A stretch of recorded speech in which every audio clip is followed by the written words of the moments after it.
Losako matondo mboka bino baledi wa biso banso na kati ya TV lolaka ya mbuluzi kimbangu nkembo pero kumu ezongelo bele ye tata mobateli mokeli ya solo te tobelelaka ye tobelelaka mikolo nyonso na kombo ya nzambe ya mpungu tulendo nzapa nzakomba akongo mungali vili mukulu Mungu Baba Mungu wa milele nzambi gaungu kalunga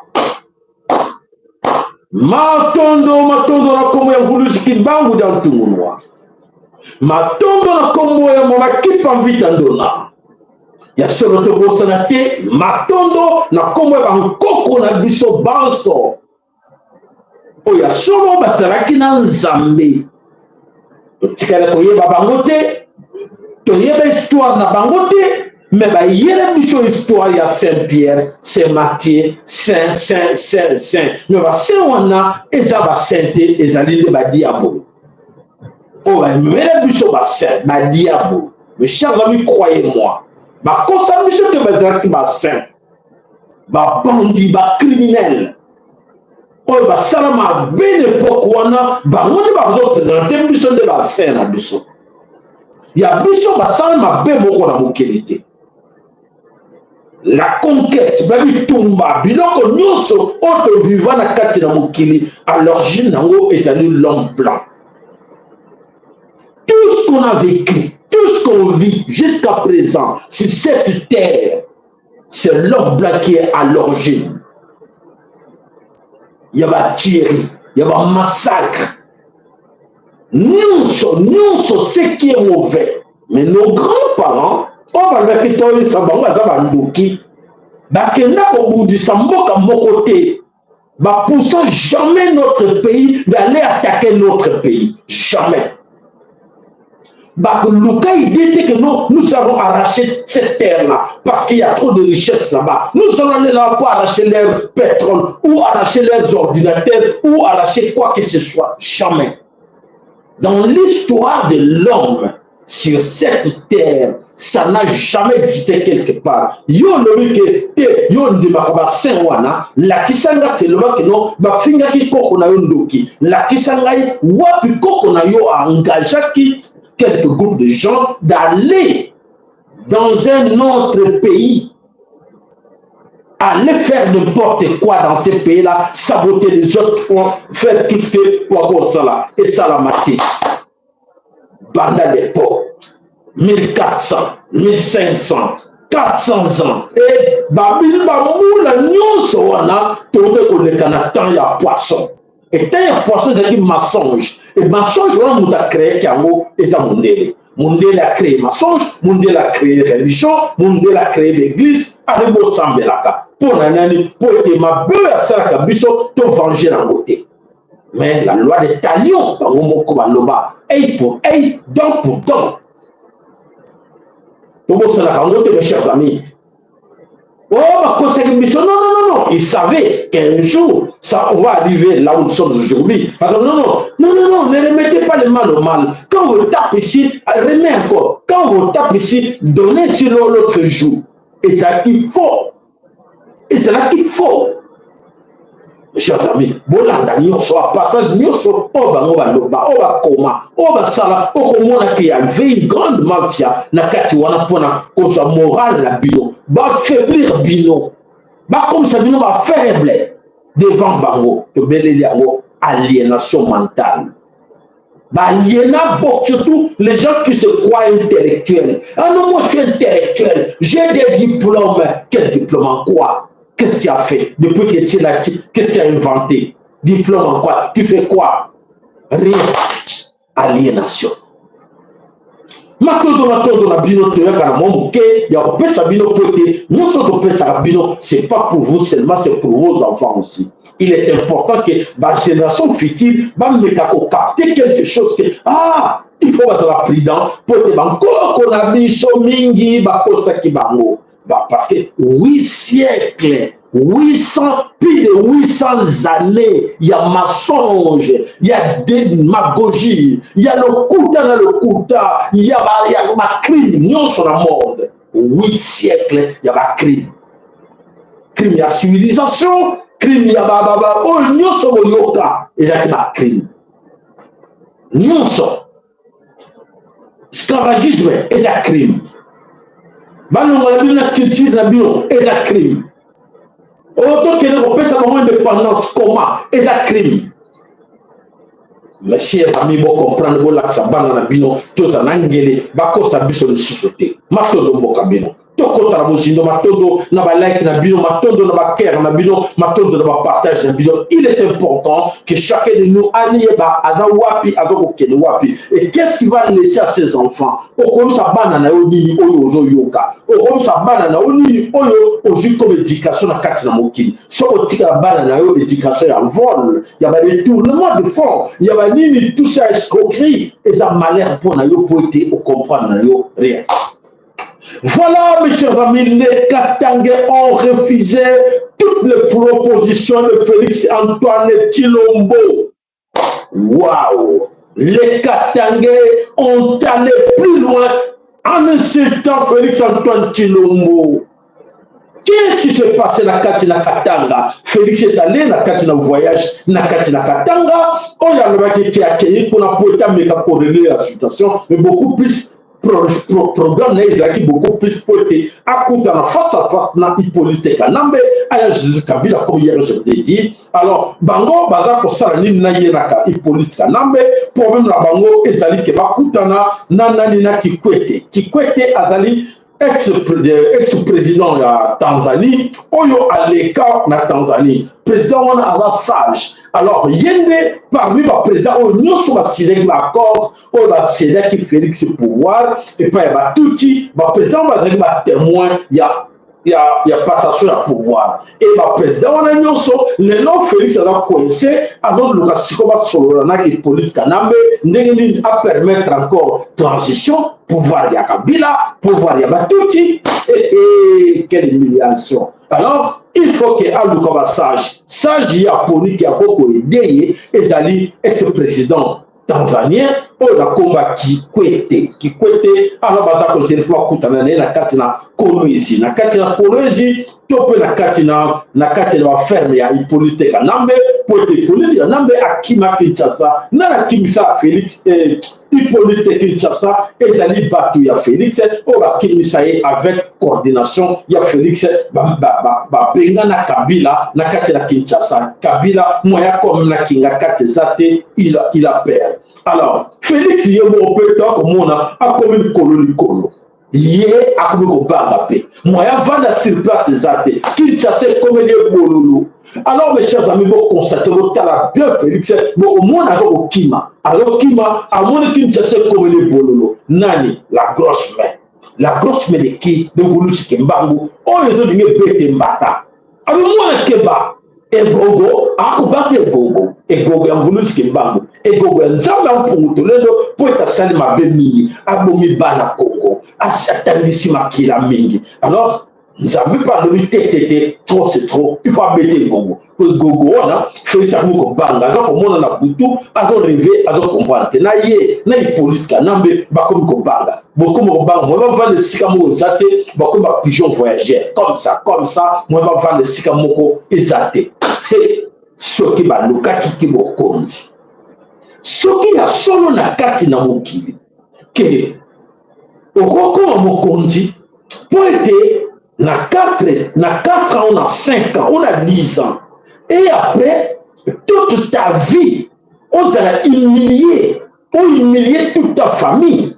Non, il faut dire non. Moi, je peux dire non. Non, je ne vais pas. Je ne vais pas être même responsable. S'il faut vivre, les 4 Tshilombo est en train de vivre maintenant l'humiliation. L'humiliation, ça va pas, on va changer ça. On ne va pas effacer, c'est l'histoire qui va être écrite, ça va rester là. Que le seul président qui a été humilié, numéro 1, c'est Félix Antoine Tshilombo. Nan ba sel ba revité, nan ba komi en moté, nan to sel de mission té, to au sala. Les côté humiliation, Chilombo, bon, comment? Oui, oui,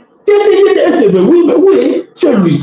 Alors, Andeko, bonjour, comme on a ma camisole, il y a les bossons, bonjour, comme on a été, beaucoup vivre les amours. Bah, là, bientôt, le bel avion, qui vivra verra. Nani oyo akovivre akomona te aza te akobokomona ngo na miso na bino ndenge nini Tshilombo akosambwa po ete asali mabe mingi na kati na Congo, asambwisi Congo ya ngulusi kimbangu, ateki Congo. Alors ye fa vivre humiliation wana, akovivre yango kaka ye moko te, mais akovivre yango na libota ne mobimba na bankoko na ye nyonso bakobana oyo basoni kotanga Congo ya Tshilombo. Oh mon papa, Félix Antoine Tshilombo, croyez-moi. Alors, Bandeko, Tokenina no Tokota, Namoshindo, il y a ce qui s'est passé na Katina Katanga, il y a solo, Manobananga, Ingangane, Sarabino, Félix dans la Sambote, Mabaniko Sambwa.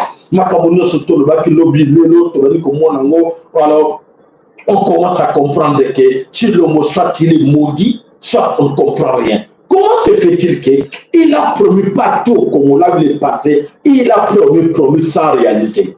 Sans réaliser. Et aujourd'hui, le Katanga, à la fin de son mandat, il va au Kolwezi, il continue à promettre. C'est quoi juste? Qu'est-ce qu'il ne va pas la tête de Tshilombo? Ou bien de se taire, de dire qu'il y a ça une surprise.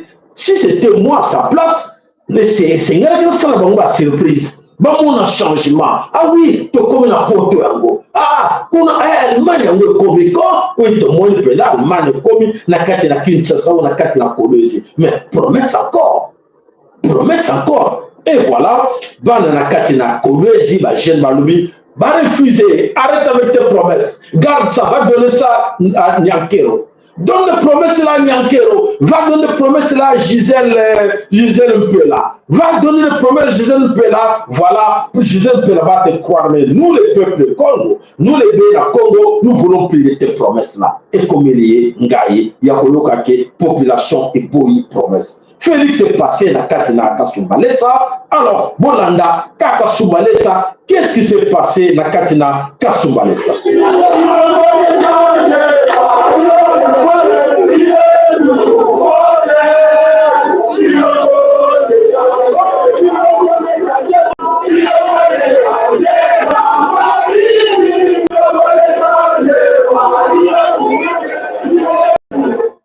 Voilà, Tshilombo il va pouvoir, Tshilombo il va mbongo, Tshilombo ne change pas, Tshilombo continue à promettre.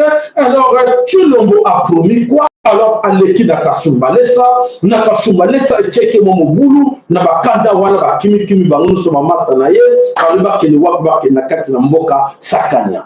Bake na kati na Sakania to bisaka bino bandeko bebe région wana te na kati na Congo, ezali na deux frontières oyo ya Kasumbalesa na Zambie, oyo ya Sakania na Zambie. Nyonso za deux postes frontaliers.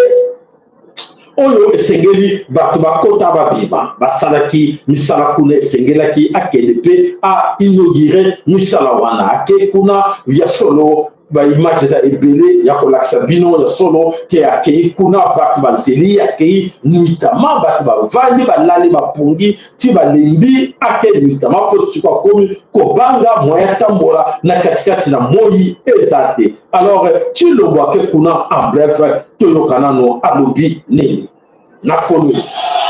Yango komona Kolwezi oyo ekokoma lokola na poto. Bino ba jeune bokozala lisusu na besoin okende poto mpe bokotikala awa. Bokozala misala awa. D'ailleurs bapaya nde bakouta kuna baya koluka misala awa na Kolwezi.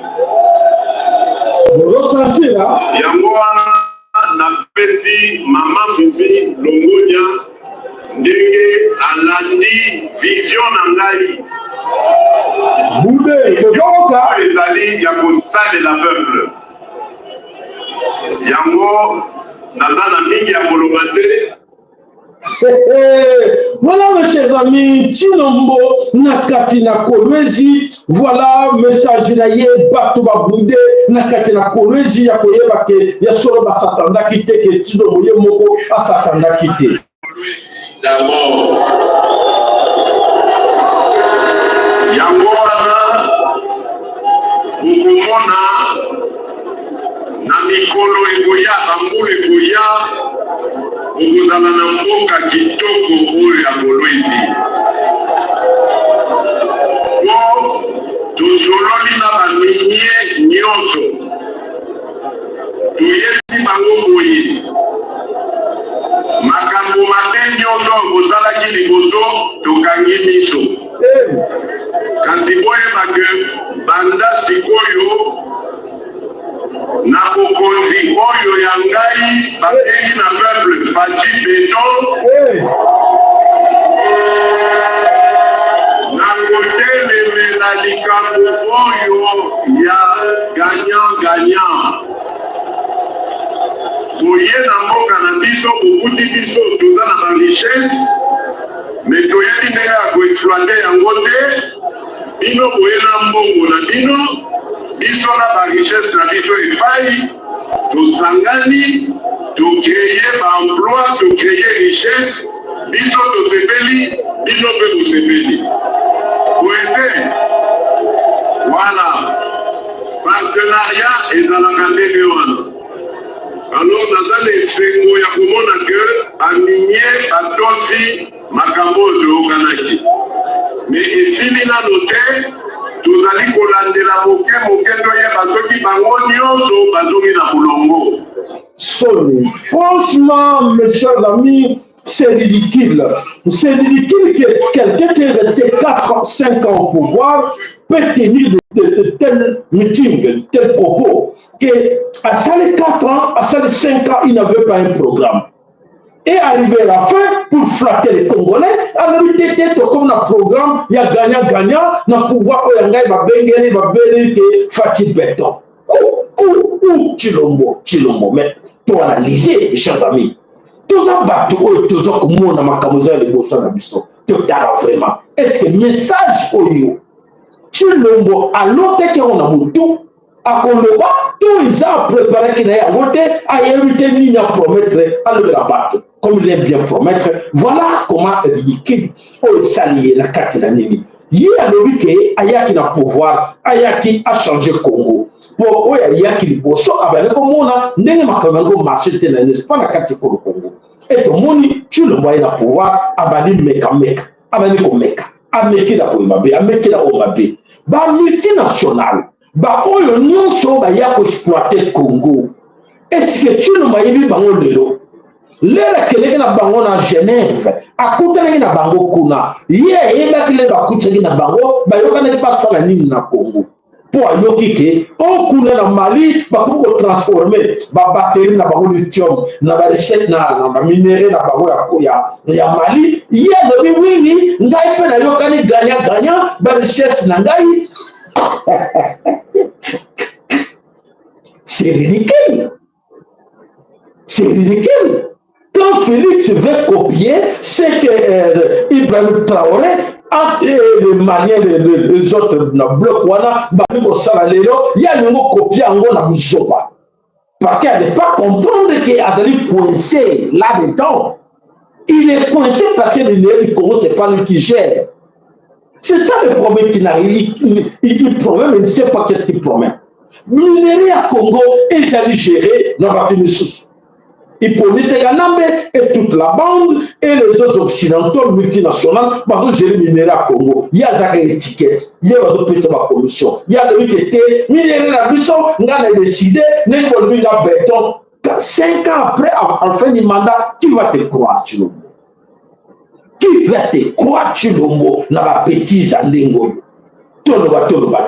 Otomona, ma passe, na somi, yakomona, tosana mutabu dans la tête du pays. Qu'est-ce qui va nous apporter? Qu'est-ce qui peut nous apporter? Voilà le combat sur le Congo, ezali ya soni ya pasi ya mawa ya komona ki ya solo nyo solo eza koleka na boso na biso mo la kati le Congo toza koyeba te tu le le discours na ye na kati le message na ye en cas encore plus loin na kati na Kolwezi parce qu'il est là dedans il continue à promettre 5 ans c'est le Comorote et alors à lui à créer un emploi na kati na Kolwezi quel emploi tu le vas créer na Kinshasa créer boni na Kinshasa a créé l'emploi boni. na kwani ya Congo, même na Mbujimai, chez lui, combien des emplois Félix a créé, na kati na bana Mbujimai, basa la contact, oui, grâce à Tshilombo, même Miba, et Miba Zonga, bana Kasai, est-ce que Miba Zonga la binopo, yé on a vendu le bino 5 ans au pouvoir, a Zonga c'est Miba, Miba va travailler, voilà le Congo, les jeunes de Kolwezi ont refusé ma promesse à Tshilombo. Non, va donner toutes les promesses là à Denis Nyankero et Gisèle Mpela. Nous, on n'a pas besoin de tes promesses là. Voilà, et ça sonne. Voilà, bande combat dans le Congo, Oyo, Nani, Moto, Alobaki, Félix Akoresir, Momo, Nango, Bino, Mokoke, voilà, et ça a passé tout ça, Alobi, Félix Alobi, Ake, là, il a plus loin, Alobi, non, Motan le baté, qui n'a yé à Okosa la campagne, n'a yé à Oa, Kota la Kakabino, mais à la fin des comptes, Abisi Bako, bon voté Ngaï, na deuxième mandat Ngaï, Bokomona, Kolwezi et Bokoma Porto. Alors, tout ça, vous avez compris, ma communauté, on a tout le monde qui parce qu'il y a une formation sire. Félix, avec ces gens, ont promis à ces gens-là $20 à chacun. Va promettre $20 à chacun. Ça déjà la canne de la population, et si comme ça qui wana. Pour ça, c'est la temps et l'équipe mingi. Félix a un retard et puis c'est un cadre à boudou. Alors, par exemple, c'est la seconde base, n'évitez sur le sucre, $20, on va promettre qu'il bango. Bazi, to bazvite, to suivre Nassima, Nicolo et Zadikoya. Alors, voilà, mes contemporains qui va fournir, boudé, voilà, suite, il y a, va promettre Monique. Arrêtez de donner promesses. Loba, yo, alors, Kéden, n'a pas besoin de $20, la biso. Voilà, et le konini, et le kiwana. Voilà, nous avons pour nous tous les deux, Matodo, Massaza pour ça là. Et alors, à promettre Bango Kuna, à enveloppe, à lui, accueillir, nous avons expliqué, nous sommes pessimistes, où il y a fuite d'informations toute vie. Donc, Tshilombo a débloqué $28 millions pour distribuer la campagne. Dans $28 millions, Tshilombo a promettre déjà, dans les noms, c'est là qu'il y a un comité, alors, il doit corrompre tout le monde. Alors, il y a une équipe là de 8 personnes, oui, de 8 personnes, non, de 30 personnes, voilà, merci. Une équipe de 30 personnes désignées, Oyo, Bakosa, voyage, Batambura, Europe, Mubimba. 30 personnes, Oyo, Bakosa, enveloppe, na mallette remplie d'argent, Bakosa, voyager, dans le pays, nous, Oyo, Europe, Amérique, pour être payé surtout dans la tension à casse pour pas le corrompre. Alors, c'est là, équipe pour 30 personnes, Oyo Félix a désigné, Batambo la carte de la diaspora pour être corrompre, bande pour la biso, Oyo, Zwakambongo te, Baliakate, Obazo c'est la Mbongo à Tshilombo, et Outana Congo, voilà, Bokeba, Bandeko, Mbongo Zakoya, mais, vous avez la chance, Mbongo c'est la malamu. Keba, Oko est Mbongo te empoisonné.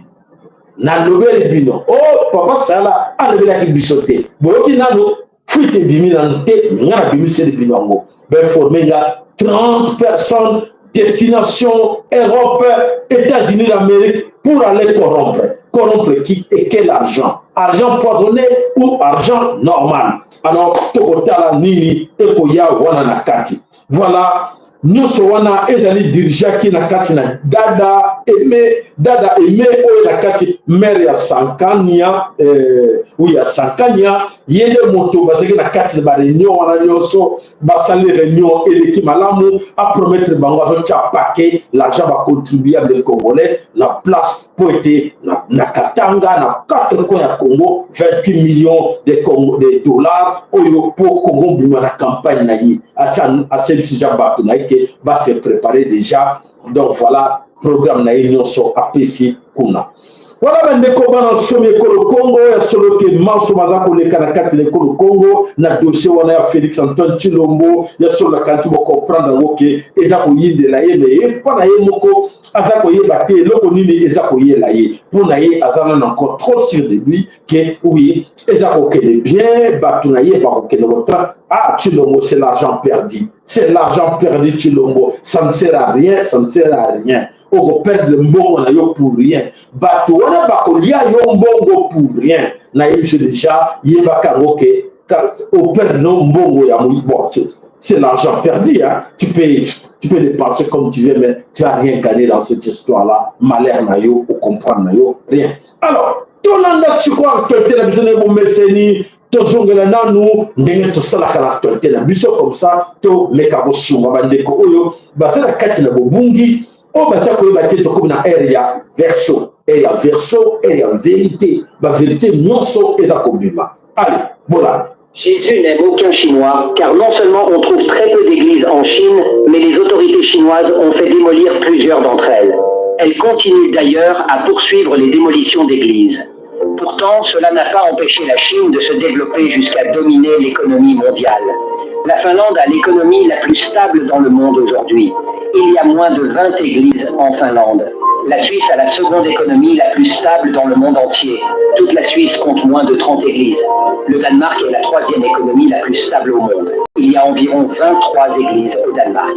En Europe et en Amérique, les églises sont transformées en bibliothèques, en entreprises. Celles qui résistent encore sont fréquentées surtout par les Noirs et les vieux blancs. Venez en Afrique. Il y a plus de 10 000 églises par région d'Homme. 4 000 églises dans la seule ville de Yaoundé. 4 100 églises dans la seule ville d'Abidjan, 7 000 églises dans la seule ville de Kinshasa, 10 000 églises dans la seule ville de Lagos au Nigeria.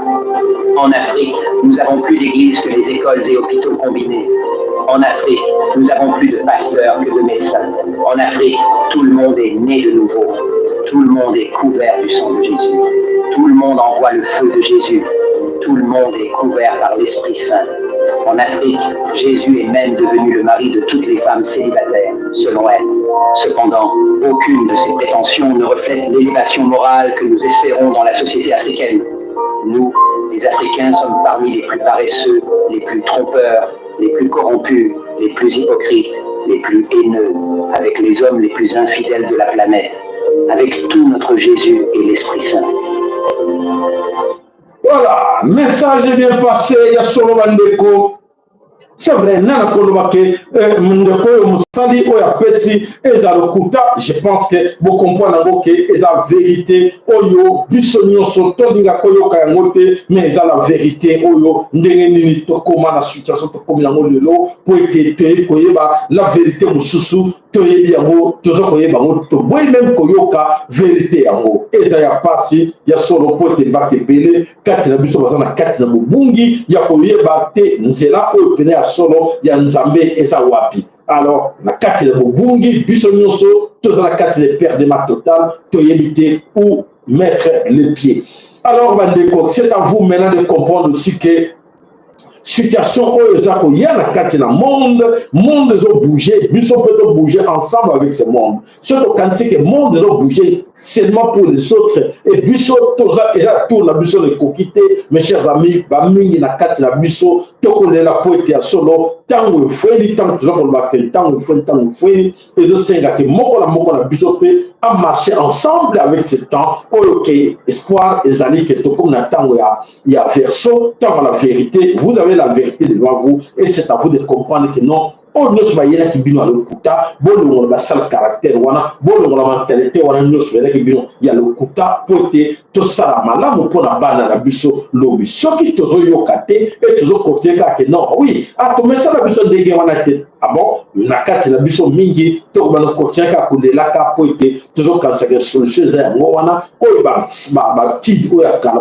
bamentalité ya kala yango nini toza kobloke biso po ete lelo mokili eza kosenga ndenge wana te mokili elingi etambola autrement ke ndenge balakisaki biso yango. balakisaki biso wana nani na bakolon nde bayaki baki na stratégie nini mpo liboso baaffaiblir biso moralement physiquement spirituellement e baresisaki nango lelo moko na moko na kati na biso tokoma kodépendre kaka ke non zeya nabelela zeya nasala bozala kende kaka bapriere la solution me boza komona ekomisi biso lokola tokoma koyina na biso tokoma bonga na biso surtout les chrétiens botala bosala constante bino chrétiens quel tokoloba nini na monde entier par rapport à comportement ya bato misusu botala kenaki non chrétien balingani te bato mabe balingani te bango na bango et alors balingani te wana balingani te mpo na nini donc c'est à dire que à l'origine bato bayelaki bino eloko wana ezalaki mpo na bolingo te mpo bango moko bayaki mpe na mbuma mabe mpo ete bakosa biso alors mbuma wana mabe biso ngai na yo toluka ndenge nini tolongwa tokima na mbuma wana ya mabe. Alors bandeko tokende na lombango wana basujet na biso toyaki lelo bolanda tokei wapi tokei na oyo manso eza koyela biso liboso. Allez, c'est parti.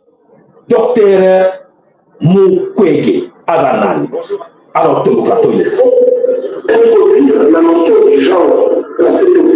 Il n'y a pas de question d'homosexualité en Afrique. Je le répète, il ne sera pas de question d'homosexualité chez nous. Il sera aussi primordial d'assurer l'égalité des chances pour tous les Africains. Je le répète, il ne sera pas de question d'homosexualité chez nous. Nous devons introduire la notion du genre. Je le répète, il ne sera pas question d'homosexualité chez nous. Nous devons introduire la notion du genre. Il n'y a pas de question d'homosexualité en Afrique. Je le répète, il ne sera pas question d'homosexualité chez nous. Il sera aussi primordial d'assurer l'égalité des chances pour tous les Africains. Je le répète, il ne sera pas question d'homosexualité chez nous. Nous devons introduire la notion du genre. La notion du genre elingi koloba nini mpona bandeko na biso oyo basengeli bayoka oyo na lingala. Alors bandeko, qu'est-ce qui se passe aujourd'hui dans le monde oyo boza komona monde illuminati monde basataniste oyo bayeli biso makambo oyo boza koloba te pesa nsima toleka pesa nsima toleka mibali bakomi basi bakomi mibali bato wana nyonso oyo bakomisi mokili na situation tokomi nango lelo bato wana baza bato oyo basangani na kati na religion na kati na l'église bango nyonso baya na kati ya makambo wana oyo mpona bango il faut changement na kati na mokili koto adopte oyo bango bayeli biso me na bokoko na biso makambo wana eza te bituma otoya nango ya makasi ya biso na bango yango wana bomoni na mboka lokola Guinée président ya transition ya Guinée alobi epa na biso biloko na bino bozosala wana epa na biso tobo yango LGBTQ plus oyo ya docteur Mukwege oyo aza kolinga mbemba biso donc bo comprendre yango donc bao bayebi te c'est ça oyo to accepter donc déjà promesse epesami ke une fois docteur Mukwege qui n'est pas le nôtre Mukwege c'est un Burundais et bango pourquoi batie ye wana batie pour faciliter à détruire le Congo. Mukwege n'est pas là pour à sauver le Congo. Ailleurs, on peut détruire parce qu'il y a une injonction au lieu des occidentaux, au Banigike, comme ça, Congo, poubelle la bango. Au lieu de payer, payer, va lobby, pas question. Alors il y a lobby, non, il faut accepter. Yo maman, il y a des maman, on dit, ye, à comme on dit, yo ningi, mon bel azar sur le point, yo, bino basia, on dit alors, non, ce qu'on dit, oui. Alors, yo papa, on dit, yo, on peut s'assimana, non? Yo papa, on peut s'assimana, pour bien faire comme égalité, non? Faire comme légal. C'est-à-dire que Olingi, bateau à bombe la simana, imposer minango. Il faut accepter la loi, c'est comme ça. Makabako boya ou zate, makabako qu'on a mis les zate, pour le bateau, n'a pas compris sa simana ngate, on peut sa sima, on peut sa liboso, on peut sa madoufu, non, c'est dans un jour tonao. Vous comprenez, il faut la vérité pour pas comprendre. On peut sa madoufu, non, c'est dans un jour tonao. Ah! Ce que vous voyez pas voter. bango bapesaka nyonso. Alors yo be na Congo, yo moto oyo mwana mvuluzi kimbangu be na Congo, olingi Congo alobi ekoma na bango parce que bato wana nyonso oyo boza komona bazoyela bino pouvoir lelo, oyo baza bakandidat lelo, baza na kati na molongo ya makambo wana ya madusu nyonso po basalela. Ese bozokanga madusu nyonso po basalela. Alors olingi yango na yo mwana na azana ana permission o mwana na ngai aza mineur te, mwana na aza mineur te, mwana na yo akei alobi tete ngala ngala nzamba selenga mabe na 10 ans mwana na yo ya mobali to mwasi alobi papa ngala ngala ozala mwana mwasi te na ina ngala ko mwana mobali bona na zoka na lingala na na français te. Oui papa ngala ngala ko mwana mobali na ngala mwana mwasi te ndima okondima ngo mwana no ya moke ya 10 ans akei pa na bango balobi oui président Mukwege. Alors loi, c'est la loi, c'est ça. Non, moi ndimi azali libre ya kosala opération na ye. Allez, beaucoup misaye mwana mwasi. Allez, beaucoup misaye mwana mobali. Yo papa kondima ngo, yo maman kondima ngo. Ndeko, s'il vous plaît, passez message au clair. Et pas ya maman, et pas ya papa, et pas ya lingue. O aza koyeba te po mingi ba mo ebele ba terme ebele ba utiliser et donc échapper bango. Baza koyeba bango te, baza comprendre te genre wani ko banini, LGTB ni ko banini, lesbienne ni ko banini, gay ni ko banini, ba yebi na bango te. Donc ba ko tchaka bato ba kolo français, ba ko beta ngo na français, oui, o signer, oui to voter ngo, oui to na liaka bien, na loi wana to na liaka bien, na loi wana ya le ko kotsa biso ba jato ko ba jara ba côté, to ko ba ko interpréter on ndenge wana, to ko ba jara tokoma ja tokoma ntoba la bongenga tokoma kitoko jarte a force tokoma ja donc bako interprétant na ndenge. Alors boke baba ko sabinote s'il vous plaît, passez message, éclaircir maman, éclaircir papa, danger o izakoya baza epele bango nyonso joka wana ba présidence na ba campagne présidentielle bango nyonso ba pesa déjà ba nzela nyonso tangu ya moyo olingo yoka malamu bona okoyoka etalio yebisa mwana na yo éduquer mwana na yo éduquer ndeko na yo yebisa eke voilà au moins déjà balobi to seki binoke lobenga nani muninga na yo nani yo solaka na ye nani yo tambolaka na ko yeba yo zanani vous comprenez vos sikoyo vous comprenez plus clair. Merci pour la compréhension. Au moment où clarté à matali bino pour te biso te expliquer binango na modèle nyonso esengé na bino pe bo comprendre yango ke ntango il faut ni.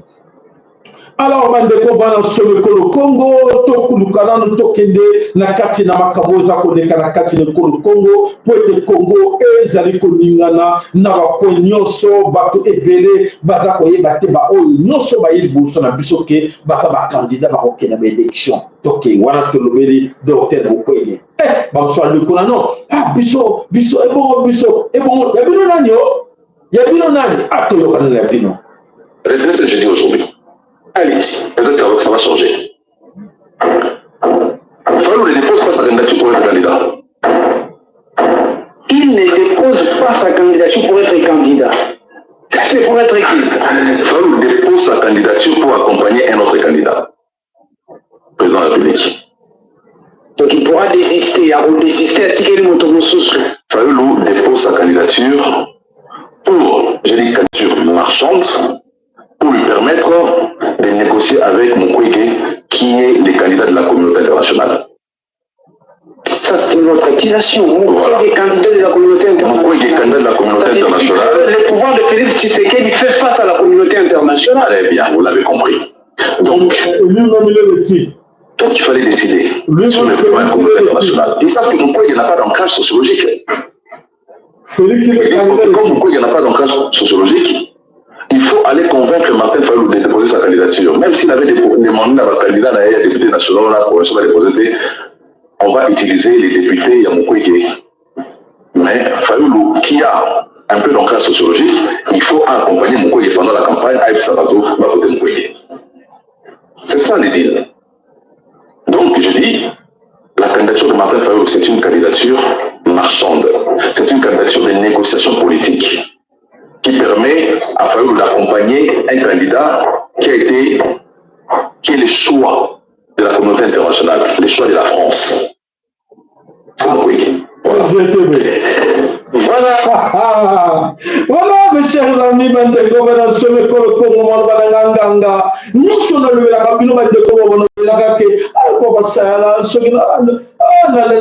j'ai perdu tout mon temps. À 2018, 2019, les réseaux Sabino. Et les réseaux Sabino, il y a Tobina, Congo, comment Bolanda été, vous perdre le temps. Bana Tchango, on va diminuer Bino, fini de tuer Fayulu.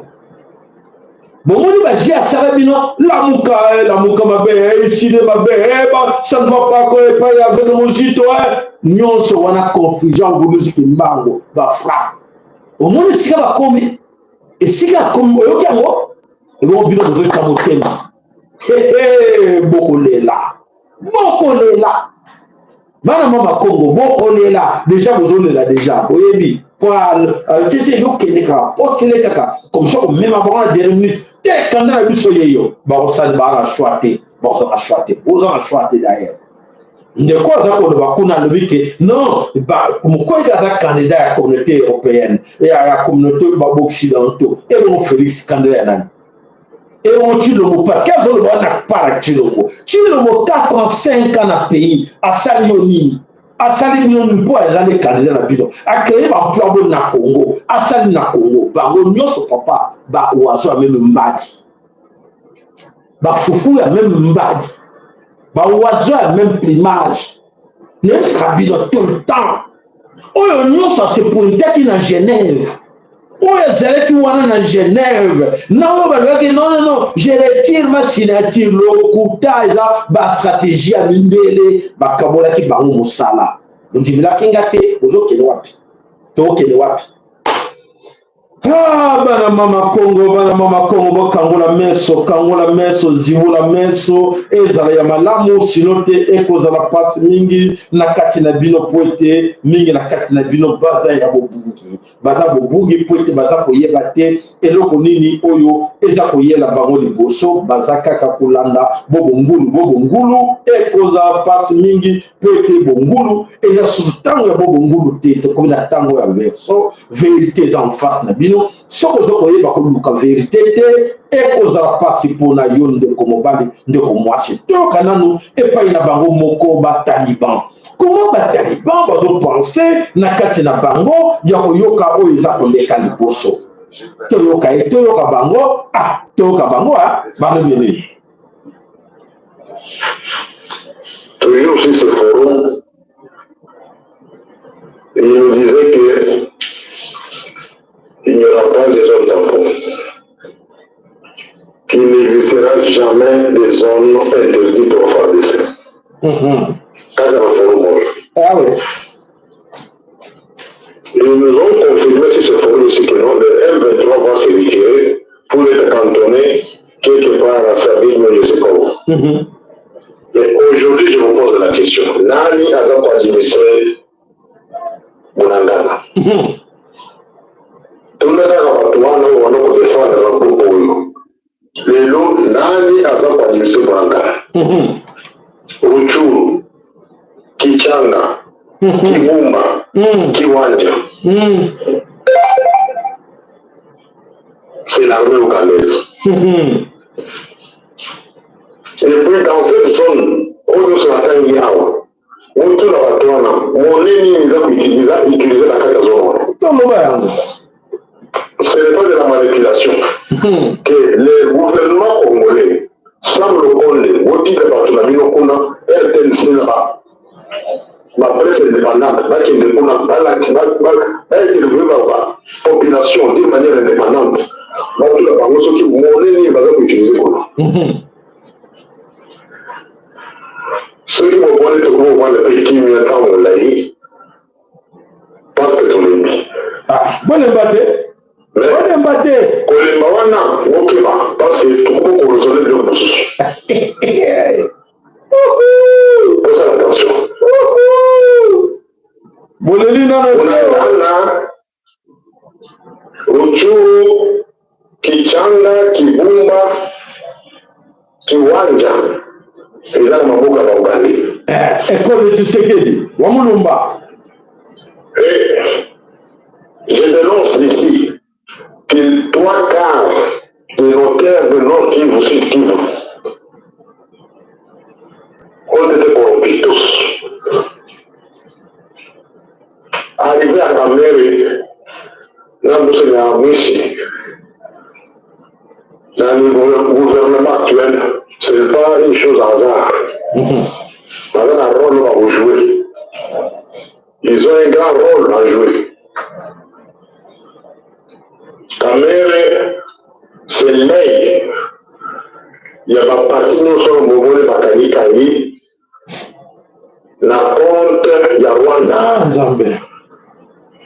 C'est-à-dire, il est là, Rwanda peut se rassurer de l'économie, la minerie, nous, ça va côté Rwanda, production d'un haut, non vente d'un haut.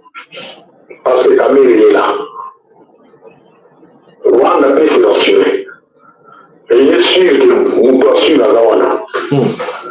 Donc, or, nous sommes à côté, on apportant tout, pétrole, une fois vendu, produit vendu, maintenant, si tu montres la Rwanda, Moussa Damouissi, c'est l'aide de l'Ouganda. D'abord, sa tribu Nande, c'est une tribu, il y a Mounene, Nakata Ouganda, et puis Nakata Kouma. Exactement. Donc, il est là comme l'île sur la Mousseveni. Et pour se rassurer encore une fois, Bolanda, côté armé, il faudrait non de suivre Jean Bemba. Jean Bemba. Voilà. Ça, c'est l'aide de l'Ouganda. Eh bien. Nakata armé. Et quand Kagame voulait ouvrir la bouche, parler, Mousseveni a dit, Zalakan, voilà la moindre. Vous comprenez? Ya, vous comprenez ça, vous comprenez ça, vous comprenez ça, vous comprenez ça,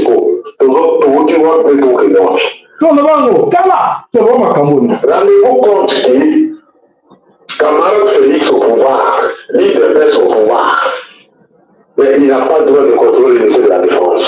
École à Tshisekedi, Mulumba. École à Mulumba, Tshisekedi. Camarade Félix au pouvoir. Diplômé. On dit pire de l'île de presse. Parti au pouvoir. Mais l'île de presse, écoute, il est là. Il n'a pas le droit de contrôler le ministère de la Défense. École à Tshisekedi, il n'a pas le droit de faire une mise en place de son choix parmi les militaires. Bokolela. Bokolela. Mes chers amis. On vous impose toujours le ministère de la Défense. N'importe où, les anciens rebelles. Donc, le ministère de la Défense, ils ont partagé les anciens rebelles. Dans le gros passage, que nous avons pas sur la roue. Mais par où ils oublient sa confiance. Vous comprenez pas beaucoup. Pour faire des manipulations, nous avons boulonné, la qui ont jamais mis mal donné 48 heures à Kagame. Il y a pour faire ce manga, comment on a donné 48 heures à Kagame par jamais aimé. Qui a dit Guibéli? Oui, jamais aimé, en son arrivée comme ministre de la Défense, a voulu trois généraux rwandais. Voilà la chance, hein, parce qu'ils ont un message. Ça, c'est l'école de Etienne Tshisekedi Wamulumba. Etienne Tshisekedi Wamulumba, il a formé des gens. Il a formé des braves personnes. L'école de Tilo, de Tshisekedi Wamulumba. Etienne Tshisekedi, bravo. Bravo, tu as fait un bon boulot. Il épaisse. Il épaisse. Et il y a des idiots abandonnés qui sont encore là derrière. Membres de l'IDPS. Non, je suis pas combattant et l'IDPS, ma parlementaire debout. Jusque là, 5 ans après, vous êtes toujours là avec les mêmes chemises, avec les mêmes babouches. c'est la malédiction. Bana, bolala na ponya malili, bolala na se, bon malili malili ko mabinote, bolala ponya ma bébé. Eh oui, c'est Nanterre. Eh, bolia kite. Yola mutu emboîté. Yonde, bolia mutu emboîté. Yonde ko. Olia soupe te à maman à 10e ri. O atanda mu soupe ne ba zote elaniao. Ete ezali taba. Ezali te ezali soupe ba préparer pour na bino nyoso. Bino nyoso bo guta yango. Na makuna ndenge nyoso ba lesa bino yango. Ba mvuta bino. Et voilà les résultats. Voilà les résultats là. Et en passant, même si on bakene côté la cercueil ya na mausolée ya Tshilombo ya Etienne Tshisekedi cercueil wana eza vie. Cercueil wana kora Tshisekedi eza kuna te. Toloba ngote. Toloba te. Boko lela na munoko mboka. Na bolelite. Boko lela munoko mboka maboko sali Congo. Congo wana, Congo d'Antoti là, Bokoyela, Bokolela. Voilà comment dans Congo, la situation est très grave. Nous avons besoin de Yoka Makambo, Isako, Nekanakati Nord Kivu. Nakati Nord Kivu, il y a solo que la population, la ville où on a Nyonso, va décider, et surtout la population des les habitants de Bunagana. Les habitants de Bunagana demandent à Félix Tshilombo d'aller en visite, d'aller le visiter la Katina Moka Bunagana. Donc, communiquer, Tinde Bisson, non, la population, la Bunagana, Sengi et pas il y a Félix Antoine Tshilombo après les Katanga, Félix Tshilombo, Bazoko Zelayo, la Katina Bunagana. Na Bunagana, préparer yo makamunyo so balobike, bango va ranger toute la population, va ranger la tête à tête, na yo na Willy Ngoma, na Bertrand Bisimungu, machin, tout voilà. Bokozana bango tête à tête ba bongisi baza sepela yo kene pays na yote et bon comme on a tenu Tshilombo toi aussi de Tshilombo c'est quoi tu me regardes Tshilombo tu dois aller bana Bunagana ba bengi yo kene ko promettre bango o comme ça bango sur les États-Unis so comme bango so ki mboka nini yo kene ko promettre be bango na Bunagana ils ont besoin de toi.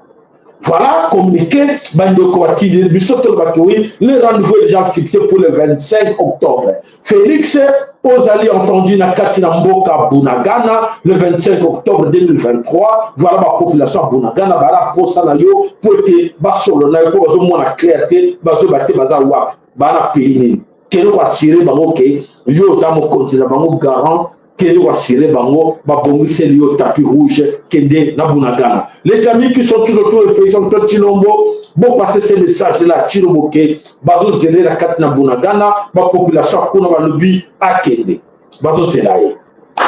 Voilà, merci na Tshilombo d'aller répondre à l'invitation ba compatriotes baza kuna bana posa na yo o kende pote boso la bino na bango. Baza vraiment na posa na yo. Alors, on va se le Congo, au Nyonso, et ça qu'on est caractère dans le Congo, battre bazako et battre toujours kuna, ba maman, ba tombo qui maman va le vivre, ba Nyonso, ba continue à katina armée. Ah, tout là, ba maman, ba le vivre, ba continue à katina armée. Ba continue à katina armée, comment?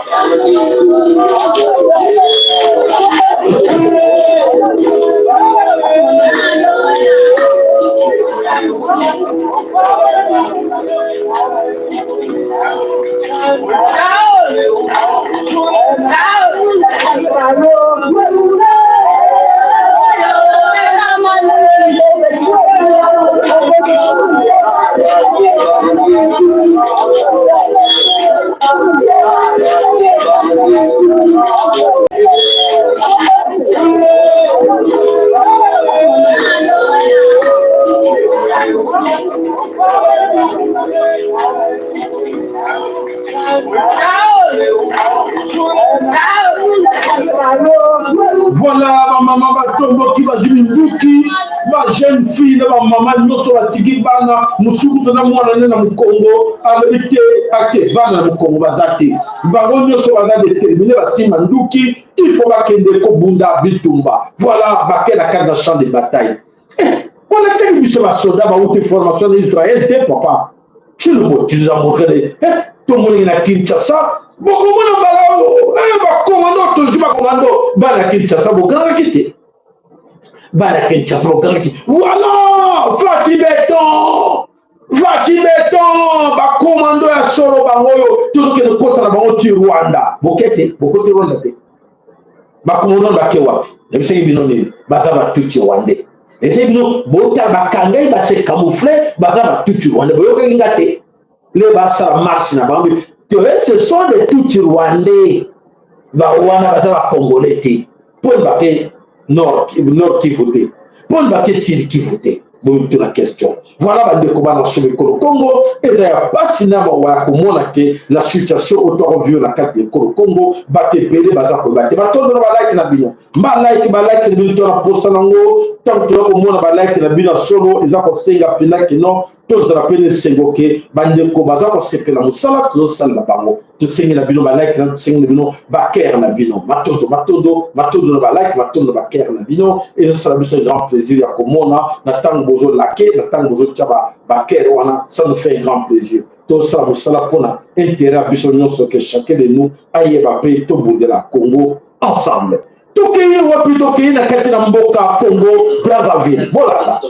Le Falcon 7X, propriété du Congo, vient d'être vendu aux enchères en France.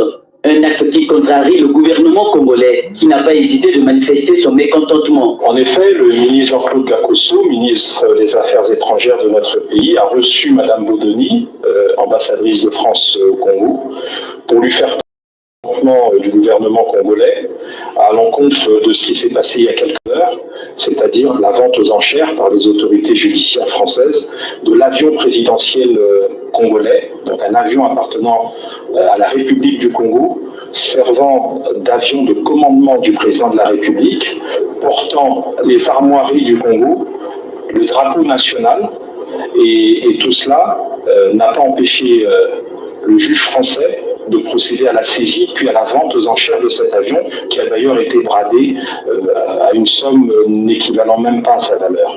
Et donc Madame Bodoni, qui n'a pas été appelée en tant que personne, mais elle représente son État bien entendu, et nous avons parlé là de relations d'État à État, et le ministre Jean-Claude Gakosso a exprimé au nom du gouvernement congolais ce mécontentement.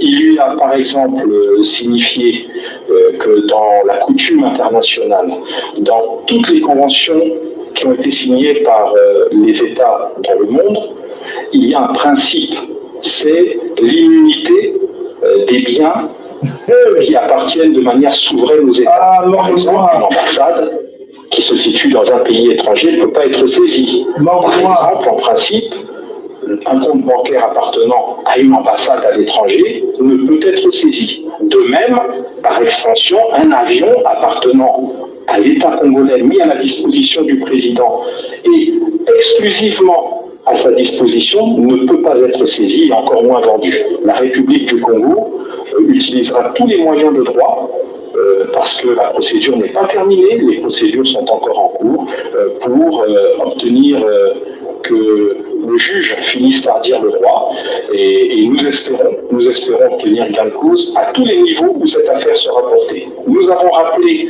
que ce type d'actions qui sont répétitives. N'importe quoi, voilà le noir, ça vient de fois c'est énervant. Alors, quand on dit aux noirs, ils ne comprennent pas qu'ils sont noirs. Nous c'est quoi cette histoire? Vous avez prêté serment, non? Vous savez quoi? Pour votre information, mes chers amis, écoutez-moi. Sassou Nguesso, le grand maître de loge française na Katia Afrique, c'est Sassou Nguesso. Grand maître. Donc, tout se passe par Sassou Nguesso. Qui que ce soit dans Katia Afrique, avant d'aller là-bas, tu dois passer par Sassou Nguesso pour dire, écoutez, moi je dois devenir. Oui. Sassou Nguesso aujourd'hui humilié. Ça c'est l'humiliation. humilié comme ça, avion Bakanga Ngokala. Et c'est aujourd'hui, ils vont interpeller qui l'ambassadrice de la France n'a 4 années. Qu'est-ce qu'elle va faire? Et après, il dit non, ce n'est pas moi, c'est la justice. C'est la justice française, ce n'est pas moi. Et c'est fini. Et c'était depuis quand? Pourquoi depuis tout ce temps-là, vous attendez à ce qu'il est passé aux enchères pour liquider l'avion dans 7 millions? Vous savez bien hier, non? Et voilà les lots, ça va voir. Mais c'est ridicule. C'est ridicule, mes chers amis africains. Où allons-nous avec des choses pareilles? C'est l'argent des contribuables congolais de Brazzaville. Que ça soit lapidé comme ça. Avec bois et là, la Katiani, il va procès bandit. Pour votre information, des procès, hôtel, procès, il y a société, procès, il y a Congolais dans Brazzaville, ça plongé dans le chômage. Il n'y a pas de travail là-bas dans Brazzaville. Mais ça soit investi dans l'hôtel, dans la France. Il y a une famille mobile. Au moins, il y a dossier.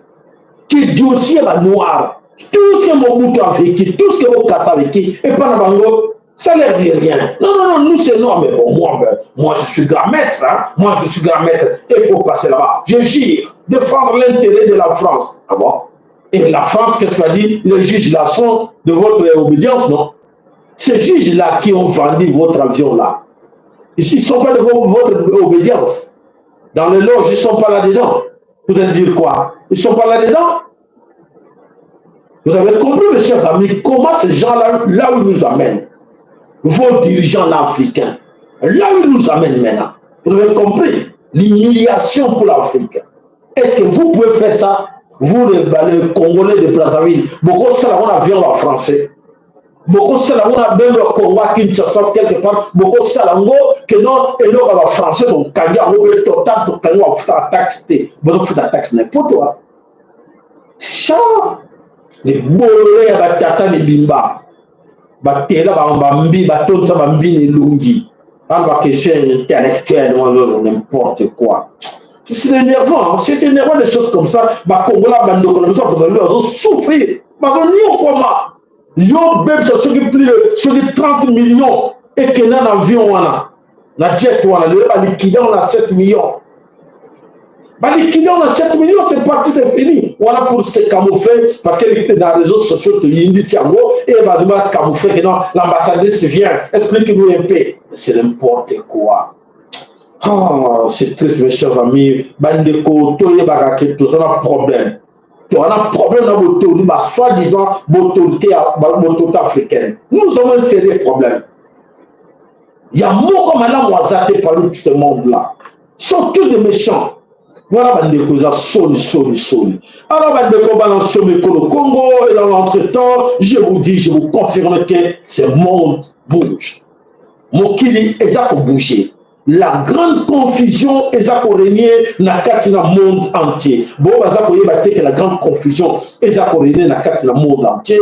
Pour expliquer bien, ils ont régné dans le monde entier. Film où il y a quelqu'un Nzambe a frappé le monde entier. La confusion côté de Bango partout. Nzambe a tiré Bango dans la confusion. Banani Belinati, Baframason, Bato Bakanseki, Bazaki Batabayele, O Bakanseki oui, Bazako Kumomoki du Salon Bango, et Babalé, au tient même attention. Dans l'église, ils sont dans l'église, ils sont partout. Baki Sirke, Bakocha, Bakopesa Nzambe, Kanda, Akosala Bango rien. Aujourd'hui, tous dans la confusion. Allô, de Colosso que pas na yo, na kansi malobe pas na yo 2 minutes. Pour le boni papa na biso, malobe pas na yo. Allô, sako malobe na biso papa sana. Matondo papa. Yala. Ouais, Matondo.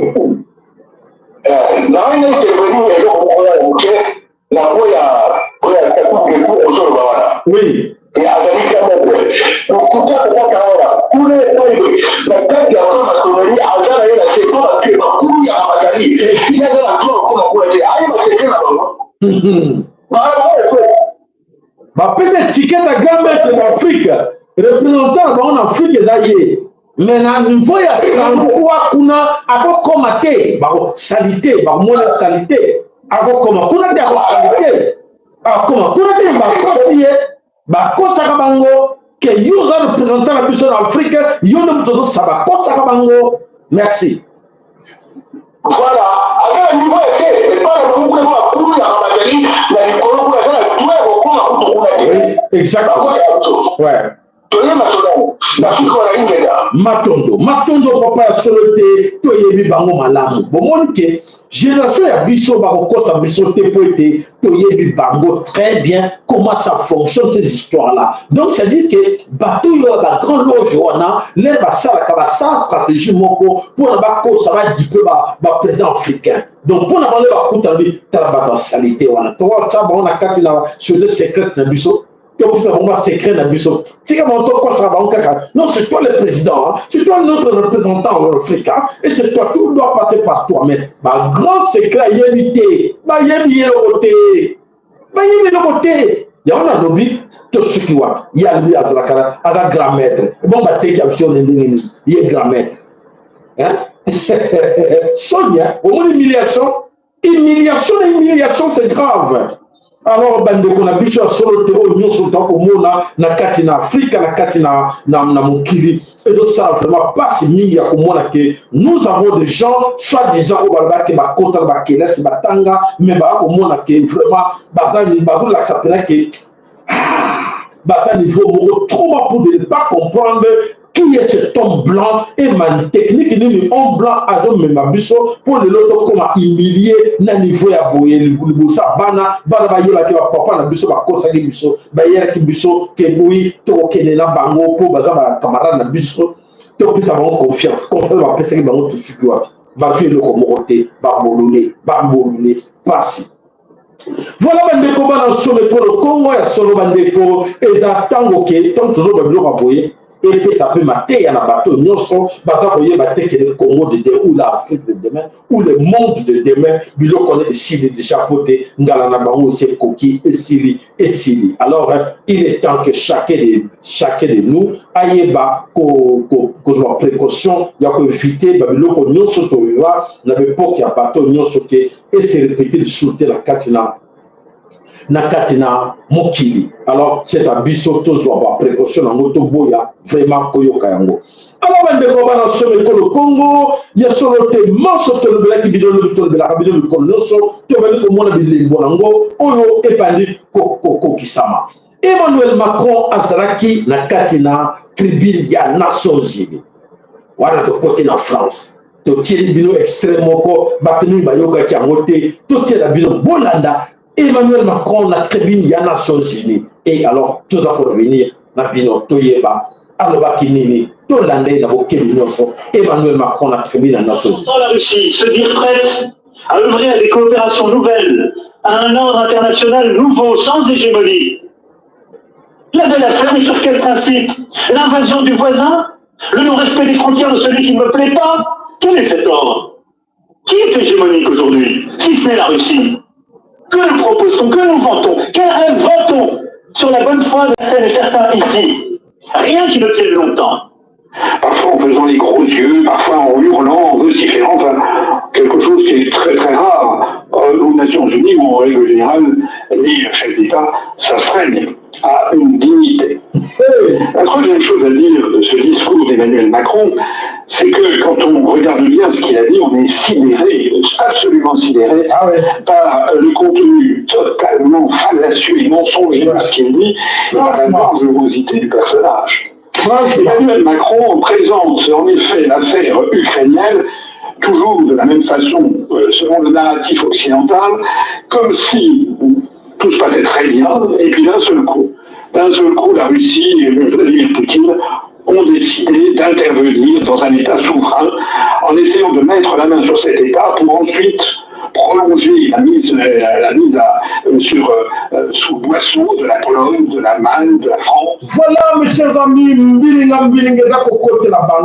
je vous assure que Nicolas Zakoya, tozali awa boko vivre en live oyo makambo eza koleka na kati na poto bandi ko baza na Afrique awa eza kopeba na kati na Occident eza kopeba bayebi te par quel pied danser. Bolanda reportage. 285 milliards d'euros, c'est le montant que la France souhaite levées sur les marchés financiers en 2024. C'est un record après les 270 milliards de 2023. Jamais le pays n'aura autant emprunté pour financer le train de vie de l'État. Combler un trou par un autre trou, c'est le cercle vicieux des États surendettés. Et pourtant, Bruno Le Maire, le ministre de l'économie, qui a déjà présenté sa feuille de route de son budget de 2024 en Conseil des ministres, se veut rassurant. Ce budget 2024 est la première marche ambitieuse pour accélérer le désendettement de notre pays et réduire notre dépense publique. La dette de l'État ne fait qu'exploser année après année. Elle s'établit aujourd'hui à 3 000 milliards d'euros. Elle a gonflé de 800 milliards depuis l'arrivée au pouvoir d'Emmanuel Macron en... Voilà, depuis l'arrivée du pouvoir d'Emmanuel Macron, ils ont des problèmes. Voilà la France en faillite. On dirait qu'il y a France, il y a déjà que Babali, Komona, Oyo, Bamona, Nante, Nakati na France. Ce sont des Français. Bazako, Lubango, Bazako, déjà que la Bango Mapé. Et là, la Bango Mapé, c'est connu tout le monde que la France, en tout cas, situation est très critique. Pour être français, Mingi, ignorer que Emmanuel Macron a été pour détruire la France. Emmanuel Macron n'est pas venu là pour assurer la France, a été pour détruire la France. Alors, totalement. Bon, le canal, Bandeko va tchakama ngongi. Bandeko va n'adake formation T. Oh, bah, yo kake formation bengaye. Bengaye de comme au panzi, c'est que non, yako yo kama kamoja koleka. Tant on a vu que bon, mon mission au tali na kati na rétroviseur. Bokomona na makamzo de kana Ukraine en miniature bokomona Congo ezakona. Et ce qui va se passer en Europe ici aux États-Unis d'Amérique. Bako vivre makamona ba monate. Fimbo ya kekele en voulu jikimangu et ko frapper bango pour le mal commis na katina Afrique, na katina Congo surtout. Plus de 50 millions de Congolais ont été massacrés sauvagement pour les richesses du Congo. Ça, c'est connu de tout le monde. Et Yomboro Congolais, tu prends encore ces gens-là comme tes amis, tes amis. Alors, voilà la situation est compliquée. La guerre en Ukraine, guerre, nous sommes concernés là-dedans. Si vous devez comprendre, en miniature, nous sommes concernés là-dedans. Alors, qu'est-ce qui se passe actuellement na Katina Otan? Batebele, Oema, Toimangongi, Bolanda. Bolanda, comme ça, vous comprenez que Papa Sahel a le moment de Banenga. Pour l'OTAN, c'est qu'on est en train de basculer dans la guerre, les gars. Absolument incroyable, mais incroyable. Un officier supérieur de l'OTAN s'est exprimé et a dit, Émilie Broussoulou, en gros, mais c'est vide, c'est vide. On n'a plus d'armes.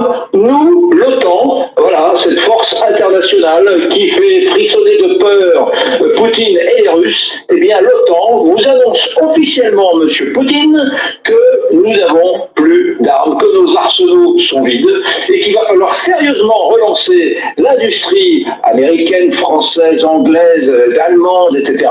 parce que nous n'avons plus assez d'obus, nous n'avons plus assez de chars pour faire une guerre conventionnelle. Mais oui. Mais moi, je l'avais expliqué il y a plusieurs mois, tout le monde m'était encore tombé dessus, on m'avait dit, mais tu dis n'importe quoi, l'OTAN va gagner la guerre, la France a une armée incroyable. Ouais, il n'y a plus d'armes. Il n'y a plus d'armes, c'est pas moi qui le dis, hein. C'est les responsables de l'OTAN qui le disent, il n'y a plus d'armes. C'est-à-dire que là, tu as tout envoyé en Ukraine, demain, tu te fais attaquer par je ne sais quel pays, tu ne peux pas te défendre. Donc c'est justement pour ça qu'aujourd'hui, il n'y a aucune souveraineté dans l'Union européenne, parce qu'en fait, aucun pays ne peut passer des États-Unis. Nous sommes des soumis aux Américains parce que nous sommes désarmés comme des blaireaux et nos armées se sont affaiblies comme des guignols depuis des décennies. Ah, voilà, mes chers amis, il est temps. Je vous disais quoi, Bandeko? Totalement oppose. Je vous disais quoi? Surtout nos amis tous. Je vous ai dit quoi? Dans la vie, suivez de près ce qui se passe en Ukraine. Parce que, regardez, l'Ukraine, c'est le Rwanda. Zelensky, c'est Félix Antoine Tshilombo. Zelensky, c'est votre président, soi-disant Kagame. Donc, c'est la situation où vous, les petits Rwandais, comme vous criez là, vous allez subir les conséquences de ce qui se passe. Parce que qui se cachait derrière Rwanda, c'est Emmanuel Macron, comme en Ukraine, Emmanuel Macron te jouait là-dedans. Tous ces pays européens sont tous là-dedans, comme au Congo aussi, sont tous là-dedans. Vous avez compris? La situation, si les tout étaient malins, il allait comme maintenant, qu'est-ce que les tout font? Les tout font ceci. Ils se complotent avec le gouvernement congolais. Comme nous avons à la tête de ces pays-là des gens qui ne comprennent rien. S'il était sage, Félix Antoine Tshilombo allait récupérer cette histoire-là bien avant. Comme on le disait, bien avant. Mais maintenant, c'est trop tard pour lui. Tant que ça qui est Tshilombo, Tshilombo appelle nous. Tshilombo, on avait des données, ça je pense que c'est la 10e fois que je te dis. On avait des données de tout ça. Oh, ça peut pas aller au Sarakoui. Tout ça qui n'a pas donné ou en nyonso. Tout ça n'a pas donné ou en nyonso. Ce qui va arriver demain après-demain, tout est bien haut. Kimbango fula mwana. Kimbango fula mwana. On va dire, magate au moins que là, quand on appelle le sac à la comédie, beaucoup de monde a beaucoup de au pénal, il y a un grand sacrificateur, effectivement, il y a un sacrificateur pour nous, Nzamba pour nous, passe à nous, nana besoin de Nzamba pour nous, nasala musala même ça veut dire maman bonne la victoire est certaine. Bonne la thé. N'a pas quitté, n'a pas noté. Bonne la thé. Tout ce que tu le es en train de faire là-bas. Tshilombo va regretter ça. Mon président, mon monde a regretté. Regarde, il va perdre beaucoup d'argent. Déjà, il a tout perdu. Tout ce qu'il a envoyé à gauche, à droite, là, ce n'est plus à Tshilombo. Ce n'est plus à lui. Oh, nous sommes au Tine, il va les bandes, ça, le Belakio, dans le Belakabino tout le temps. Bon, moi, il y a Brazzaville. Au moins, on va me couler et bandit. C'est le début du commencement pour vous. Des dirigeants de l'Afrique centrale. Vous faites encore confiance à ces gens-là, mais fini, hein, parce que c'est fini pour eux. Mais pour eux, ils vont vous faire chier. Ils vont vous faire chier. Partout, ils ont besoin de cet argent parce qu'ils n'ont rien. C'est cet argent-là qu'ils vont récupérer. Qu'est-ce que tu crois? Mes chers amis, évitez. Ce qui m'a raisonnement, s'il y a vraiment des Congolais, soi-disant intellectuels, réfléchissent comme nous autres, ou Bazar va donner au but de Tozarango, il y a que oui, on a compris la situation est comme ça, nous on ne peut pas se mettre là-dedans, et si on va comprendre la raté, et là pas c'est mine parce que Boza la carte na bobungi moko ya makasi pour la vérité au pena bazo bombe la bino boyebi na bino ngote bozo taper à côté. Voilà, réveillez-vous chers amis, situation ezali grave na kati na mokili. Situation oyo mokili za kotambola ezali grave. So au moins que non, on a l'habitude comme ça, c'est toujours comme ça. Non. Oublie, c'est le plus comme ça oyo ndenge ozo kanisela yo benge bazo kokosa yo. Mokili ezoke na vitesse mosusu oyo yo yebaki lobi teke mokili ekokoma na vitesse oyo tokomi lelo. Allez, bolanda élément oyo. Les États-Unis, la trahison du siècle. C'est la fin de la guerre Ukraine-Russie. Poutine a gagné. Défaite totale de l'OTAN. Attends 2 secondes, je t'explique tout. Les États-Unis d'Amérique et plein d'autres pays alliés viennent de couper définitivement toutes leurs subventions, c'est-à-dire aide financière et même militaire à l'Ukraine. C'est incroyable. La démarche des USA ne laisse deviner que l'Ukraine ne pourra plus tenir longtemps. Le département d'État américain annonce qu'il gèle les contrats visant à apporter assistance à l'Ukraine en raison, je dis bien en raison de l'absence de financement à long terme. Une information qui n'est pas en faveur du chef ukrainien, Vladimir Zelensky, une information qui n'est pas en faveur des Occidentaux. Voici la vraie raison. Lors de la dernière section de l'Assemblée générale des Nations Unies, Vladimir Zelensky a pris la parole et a changé de discours. Au lieu de se présenter comme un État victime, au lieu de remercier les efforts de l'OTAN. Mais il estimait que l'Ukraine est la seule option contre la Russie. Les Occidentaux devraient donc être reconnaissants envers l'Ukraine et lui donner les financements et aides dont il doit avoir droit. Voilà les conséquences. Urgent. Bonjour. Est-ce que vous écoutez ou vous n'écoutez pas? Si vous avez Hollanda, vous avez tout le temps que les signes du temps ne trompent pas. bah, signe du temps ne trompe pas, bana mama Congo, vous allez vigilant. Vous allez vigilant, arrêtez ces histoires-là des élections. Arrêtez. Ah, bana mama Congo, botika makamwana, bazoko sabino des élections. Boke nango wapi. Boke na l'élection wana wapi, bazoko sabino pote. C'est à vous de comprendre que na makambo élection bazoko memela bino eza makambo ya lokuta boko s'en sortir na yangote na makambo ya élection. Allez. Voilà, on a toujours la vérité nyonso. Awa biso to bokela bino nyonso. C'est yoki biso te etali. On doit comprendre que le châtiment est inévitable. Il sera détruit. Et nous, en tant que victimes d'une agression, en tant que martyrs, nous irons au paradis. Les agresseurs, ils crèveront tout simplement parce qu'ils n'auront même pas eu le temps de se repentir. Les USA nous menacent.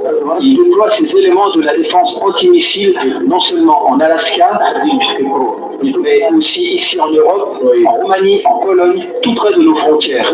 Pendant environ 19 ans, nous avons négocié l'entrée de la Russie à l'OMC.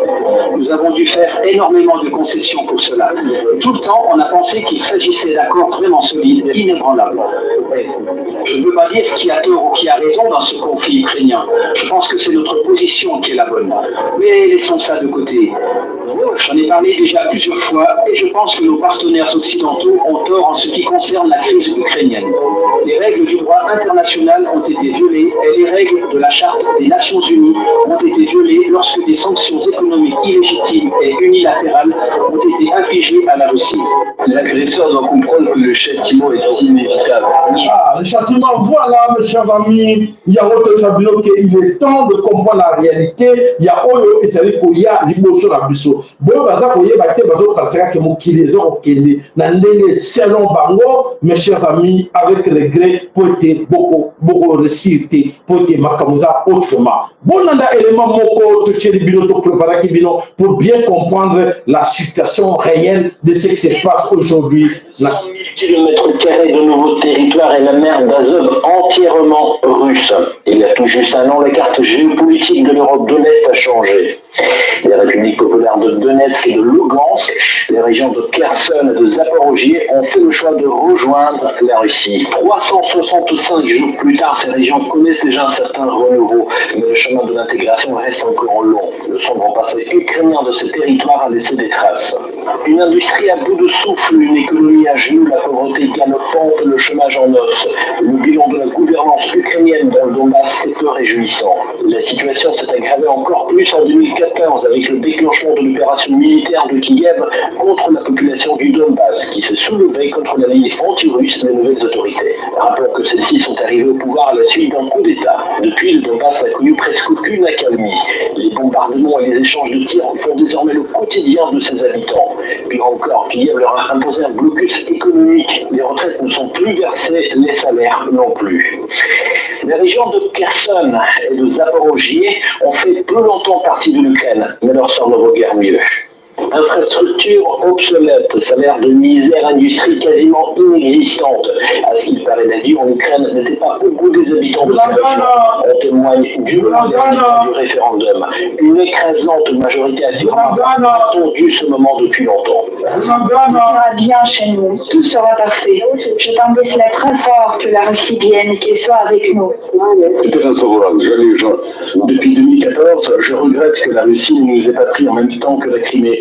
Combien de temps on a perdu?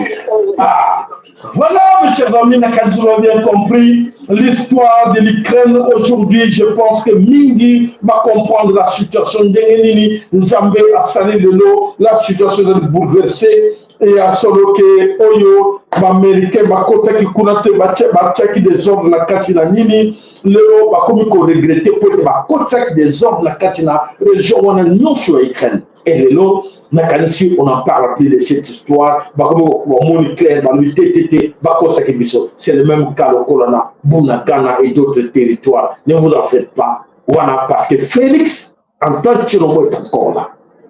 Comme Félix Antoine Tshilombo est encore là, tout est permis. Donc, comme la situation c'est tout à fait normal dans leur plan, faire venir la force Est-Africa, la force Est-Africa pour donner l'accès dans la territoire aux mains de M23. C'est ça. Ça, c'est la mission de Félix Antoine Tshilombo. Et alors, Tshilombo ce n'est pas pour nous les Congolais. Il a fait ça parce que c'est son beau-frère, c'est ses beaux-frères au Empire Imatuti, Batide Kassala Moussalawana. Asadiango, Bolelate, c'est son temps. C'est son temps. Il faut faire partie de Tshilombo.